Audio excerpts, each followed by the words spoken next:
اسلام سچا دین ہے، اور اس کی واضح نشانی یہ ہے کہ اسلام جو کہتا ہے ویسا ہی ہوتا ہے۔ مثال کے طور پہ قرآن نے کہا نماز برائیوں کو روکتی ہے، ٹھیک ہے، آج بھی روک رہی ہے۔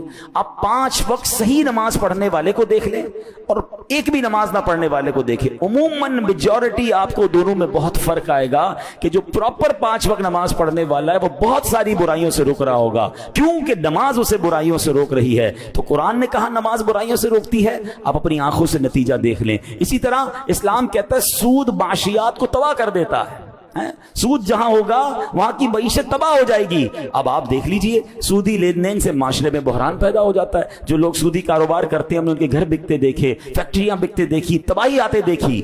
قرآن نے کہا، اسلام نے کہا، نتیجہ ہمارے سامنے ہے۔ جو قرآن کہتا ہے، جو اسلام بتاتا ہے، نتیجہ اپنی آنکھوں سے دیکھ لیں۔ اسی طرح اسلام کہتا ہے تم اللہ پاک کے فرما بردار ہو جاؤ، تمہیں دنیا اور آخرت میں بلندیاں عطا کر دی جائیں گی۔ اب اس کی مثال دیکھ لیں، جو قرون اولا ہے، صحابہ کا دور ہے، تابعین کا دور ہے، ارے سبحان اللہ 10 سال نہیں گزرے تھے مگر وقت کی سپر پاور اس وقت روم اور ایران جو تھے وہ مسلمانوں کے قدموں کے نیچے تھے، اور وہاں اسلامی سلطنت قائم ہو گئی۔ کیوں؟ اسلام پر عمل کیا، قرآن پر عمل کیا، اللہ نے عروج عطا فرمایا۔ حضرت عمر بن عبدالعزیز کا صرف 2.5 سال کی حکومت کا دور تھا۔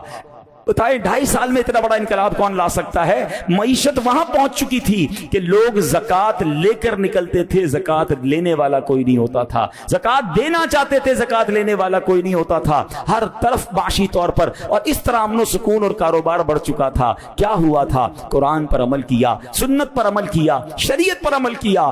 آج بھی اگر مسلمان 100% قرآن و شریعت پر عمل کرنا شروع کر دیں، ترقی سے کوئی نہیں روک سکتا۔ پرابلم یہ ہے کہ اسلام نے جو باتیں کی، قرآن نے جو باتیں ہم تک پہنچائیں، ہم عمل کرنے والے بن جائیں، نتیجہ خود سامنے آنے لگ جائے گا۔ اے میرے پیارے اسلامی بھائیوں، اب آخری بات سن لیجئے، اسلام کی حقانیت پر بات ہو رہی ہے۔ آج سائنس کا دور ہے۔ الٹرا ساؤنڈ کی مشین اس وقت جب ایجاد نہیں ہوئی تھی، سائنسدان ابھی تحقیق کر رہے تھے کہ ماں کے پیٹ میں بچہ بنتا کیسے ہے، اور جناب بیٹا ہے یا بیٹی ہے کسی طرح ہم اس کو پہچان لیں۔ امریکہ کا ایک ڈاکٹر تھا مارشل جانسن، وہ بھی اس تحقیق کی ٹیم میں شامل تھا۔ ایک مرتبہ اس کی ایک مسلمان سے ملاقات ہوئی، ملاقات کے دوران مسلمان نے قرآن مجید کی ایک آیت سنائی، وَقَدْ خَلَقَكُمْ أَطْوَارًا، ترجمہ حالانکہ اس نے تمہیں کئی حالتوں سے گزار کر بنایا۔ ڈاکٹر جانسن کرسی پر بیٹھا تھا، جب اس نے آیت سنی کھڑا ہو گیا، کہتے ناممکن ہے، قرآن میں ایسی آیت نہیں ہو سکتی۔ مسلمان نے اسے وہ آیت دکھائی اور مزید آیتیں دکھائیں جس میں اللہ نے انسان کی تخلیق کے مرحلے بیان کیے